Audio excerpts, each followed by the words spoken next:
रैखिक समीकरण युग्म की प्रश्नावली 3.3 का ये दूसरा वीडियो है। एक वीडियो आपका इससे पहले बन चुका है, इसमें 2 सवाल हो चुके हैं।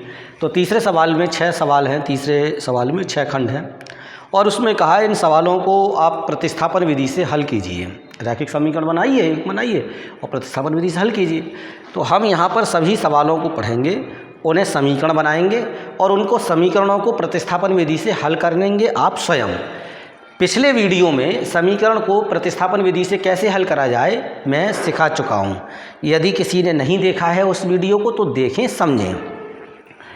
2 संख्याओं का अंतर 26 है और एक संख्या दूसरी संख्या की 3 गुनी है, उन्हें ज्ञात कीजिए।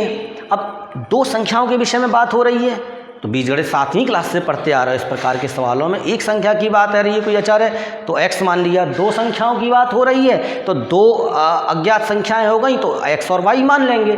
बहुत सिंपल सी बात होती है। तो सॉल्व किया, माना संख्याएं x और y हैं। अब संख्याएं हैं x और y।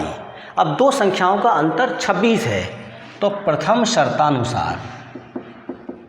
शर्तानुसार क्या हो जाएगा, इन दोनों का अंतर है 26। ये समीकरण 1 हो गई। अब दूसरी आगे क्या कह रहा है, एक संख्या दूसरी संख्या की 3 गुनी है, मान ले रहे। द्वितीय शर्तानुसार, तो द्वितीय शर्तानुसार क्या हो जाएगा, एक संख्या दूसरी संख्या की 3 गुनी है, मान लिया x y की 3 गुनी है तो ये दूसरा लिख दिया।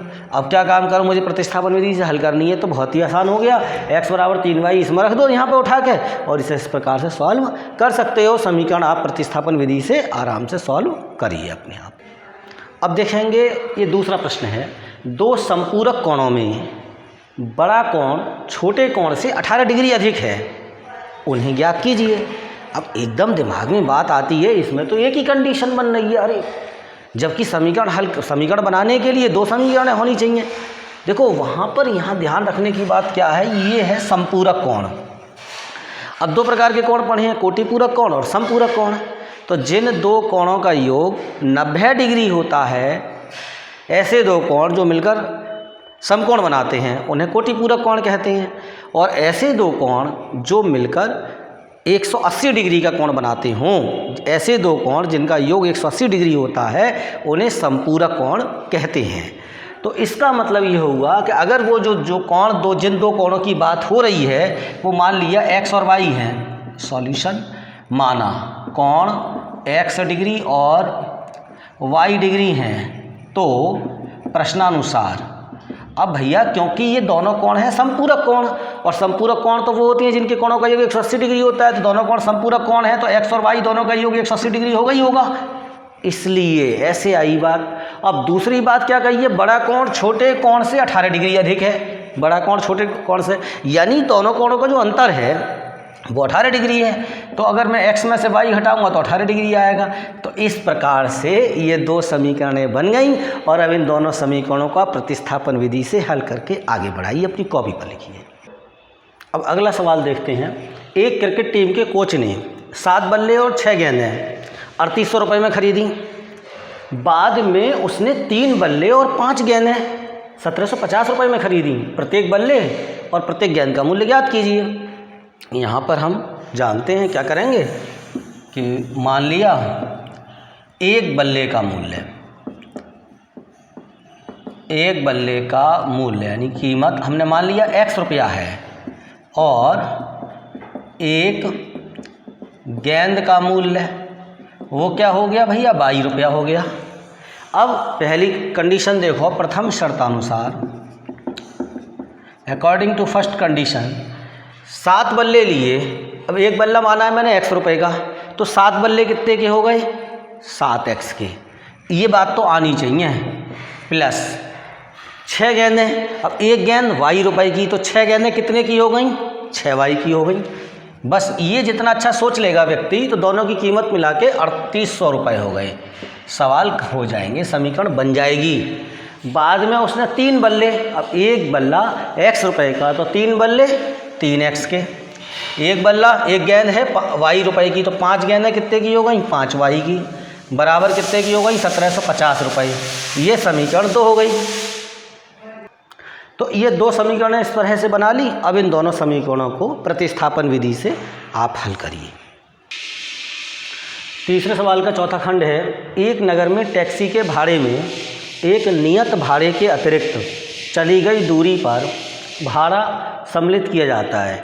यानी कि ऐसा है सिस्टम कि टैक्सी सिस्टम होता है जैसे, तो एक तो फिक्स चार्ज है, कितनी भी दूर जाएगा व्यक्ति इतना चार्ज तो लगेगा ही लगेगा, वो फिक्स चार्ज होते हैं, निश्चित भाड़ा है। और दूसरी बात, जितने किलोमीटर जाएगा पर किलोमीटर उतना चार्ज देना पड़ेगा, वो पर किलोमीटर के हिसाब से लग जाएगा। तो ऐसे करके दो चार्ज होगा, एक फिक्स चार्ज और एक पर किलोमीटर चार्ज, ये है। तो 10 किलोमीटर की दूरी के लिए भाड़ा 105 रुपये है, 15 किलोमीटर के लिए भाड़ा 155 रुपये है। नियत भाड़ा और प्रति किलोमीटर भाड़ा क्या है, दो चीज़ें हो गई। तो दो चार आप लेकर चल ही रहे हो। तो मान लो, माना नियत भाड़ा x रुपया और प्रति किलोमीटर भाड़ा y रुपया है, ठीक। अब कंडीशन लगाएंगे। पहली शर्त के अनुसार क्या बनेगा, 10 किलोमीटर की दूरी का किराया भाड़ा है 105 रुपये, तो x तो फिक्स चार्ज हो गया, वो तो है ही है। अब 10 किलोमीटर चला, 1 किलोमीटर चलने का y रुपया है, तो 10 किलोमीटर चलने का कितना होगा 10y। तो ऐसे करके ये 10y इन दोनों को जोड़ लिया तो कितना किराया देना पड़ा 105 रुपये। ये पहली कंडीशन से पहली समीकरण बन गई। अब दूसरी समीकरण 15 किलोमीटर के लिए भाड़ा 155 रुपये है, तो x तो इसमें फिक्स चार्ज रहेगा, जो फिक्स चार्ज है वो x रुपये, ये तो है ही है। अब कितना चला 15 किलोमीटर, 1 किलोमीटर का कितना जा रहा है पर किलोमीटर चार्ज, अब y रुपये लेते हो तो 15 किलोमीटर का कितना हो जाएगा 15y हो जाएगा। तो ये दोनों जोड़ के कितना हो जाएगा 155 रुपये हो जाएगा। इस प्रकार से ये दो समीकरण बन गई, प्रतिस्थापन विधि से इसको आगे हल कर सकते हैं। देखो बच्चों, यहाँ सवाल है 5वां, यदि किसी भिन्न के अंश और हर दोनों में 2 जोड़ दिया जाए तो वह 9/11 हो जाती है। यदि अंश और हर दोनों में 3 जोड़ दिए जाए तो वह 5/6 हो जाती है। दो शर्तें दे दी अलग अलग, यानी दो समीकरण बन जाएंगी। वह भिन्न ज्ञात कीजिए। भिन्न में दो चीज़ें होती हैं, अंश और हर। तो ऊपर वाले को अंश को यानी x मान लो और नीचे वाले को यानी हर को y मान लो। तो ऐसे करके सीधे सीधे लिख लो, माना भिन्न क्या हो गई x/y हो गई। अब पहली शर्त के अनुसार क्या हो जाएगा, प्रथम शर्तानुसार भिन्न के अंश और हर दोनों में 2 जोड़ दिया जाए, यानी कि x में भी 2 जोड़ दिया और हर में भी 2 जोड़ दिया। तो भिन्न क्या हो जाती है, देखिए वहाँ लिखा है 9/11 हो जाती है, तो 9/11 हो गई।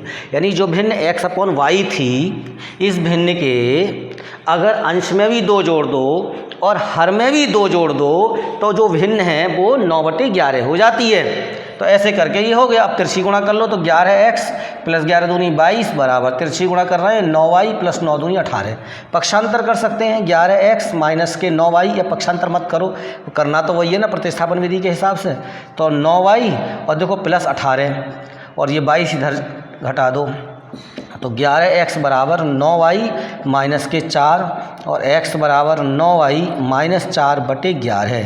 ये हो गई समीकरण 1। अब समीकरण 2 ले लो। अब समीकरण यदि हम 2 ले लेंगे तो कैसे लेंगे, अंश अब द्वितीय शर्तानुसार। दूसरी कैसे बनाएंगे, देखिए अंश और हर दोनों में 3 जोड़ा जाए, अंश में 3 जोड़ो, हर में भी 3 जोड़ो, तो वह भिन्न 5/6 हो जाती है। ऐसे तिरछी गुणा करो, 6x + 6 × 3 = 18 बराबर 5y + 5 × 3 = 15। ऐसे पक्षांतर कर लो, अब चाहो तो 6x माइनस के 5y बराबर, इधर को गए 15 - 18 तो माइनस के 3 हो गई, समीकरण 2 हो गई। अब बहुत सिंपल सी बात है, x का मान आप यहाँ से उठा के इसमें रखें, प्रतिस्थापन विधि का प्रयोग करते हुए सवाल को प्रोसीड कर लें। और अब इस प्रश्नावली का अंतिम सवाल, 5 वर्ष बाद जैकब की आयु उसके पुत्र की आयु से 3 गुनी हो जाएगी, एक कंडीशन दी है। दूसरी कंडीशन, 5 वर्ष पूर्व जैकब की आयु उसके पुत्र की आयु की 7 गुनी थी, ये दूसरी कंडीशन है। उनकी वर्तमान आयु क्या है, 2 पर्सनैलिटी हैं इसमें, एक जैकब और उनका पुत्र, दोनों की आयु माननी होगी, एक की x मान लो, एक की y मान लो। माना जैकब की आयु, वर्तमान आयु, तो जैकब की वर्तमान आयु हमने मान ली x वर्ष है और जैकब के पुत्र की वर्तमान आयु वो मान लिया y वर्ष है। तो 5 वर्ष पूर्व, 5 वर्ष बाद, सॉरी पहले ये तो वर्तमान आयु हो गई। अब अतः 5 वर्ष बाद जैकब की आयु, अब अगर आज जैसे किसी बच्चे की आयु, मतलब किसी व्यक्ति की आयु 25 साल है तो 5 साल बाद कितनी होगी?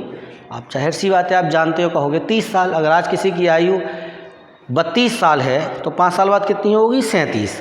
ऐसी अगर आज x है तो 5 साल बाद कितनी होगी? अब यहाँ पे प्रॉब्लम होती है बच्चों को। अगर चर अचर का जोड़ जानते हैं तो उन्हें पता है चर में अचर ऐसे ही जुड़ जाएगा। यानी क्या लिखोगे आप? x + 5 वर्ष। x तो उसकी वर्तमान है, 5 उसमें ऐसे करके लिख दिया जाएगा x + 5। अब क्योंकि 5 आज है x तो 5 साल बाद कितनी होगी? जितनी है उसमें 5 जोड़ दो। ऐसे ही 5 साल बाद जो उनका पुत्र है उसकी आयु कितनी होगी? भैया वर्तमान में आज y है तो 5 साल बाद कितनी हो जाएगी? y + 5 हो जाएगी। तो ये कैलकुलेट करना, ये आपका जितना क्लियर है उतना अच्छा आपके लिए।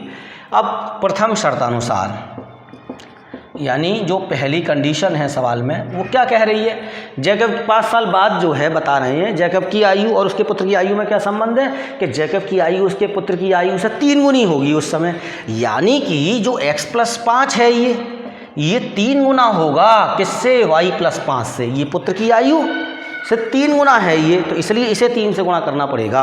अब इसे क्या करोगे? x + 5 बराबर 3y + 3 × 5 = 15। अब प्रतिस्थापन विधि का प्रयोग करना है मुझे, इसलिए मैं इसको इधर ले जा रहा हूँ। 3y + 15 - 5 और x बराबर 3y + 10। ये सीधा सीधा x का मान निकला हुआ आ गया। अब दूसरी समीकरण बनाऊँगा द्वितीय शर्तानुसार क्या होगा?